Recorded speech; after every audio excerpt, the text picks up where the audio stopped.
So today's tip for the day is that trading is a very simple occupation.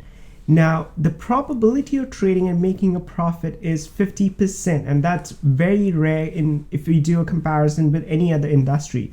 So, even though I say trading is so simple, it is not easy. And what I mean by that is you cannot just hope that a trade will go in your direction. You cannot just hope that the market would go in your favor. So the important thing to keep in mind, and that's my tip of the day, is to have a stop loss at every given point and honor that stop loss, because you can't just depend on a hope that the trade would actually move in your direction, or the market may change direction after a certain point of time. So always keep in mind, whenever you trade, have a stop loss, either a trading stop loss or a finite stop loss, or sometimes even a mental stop loss depending on your trading size. But always have a stop loss in your trading, and remember that trading is simple, but it isn't easy.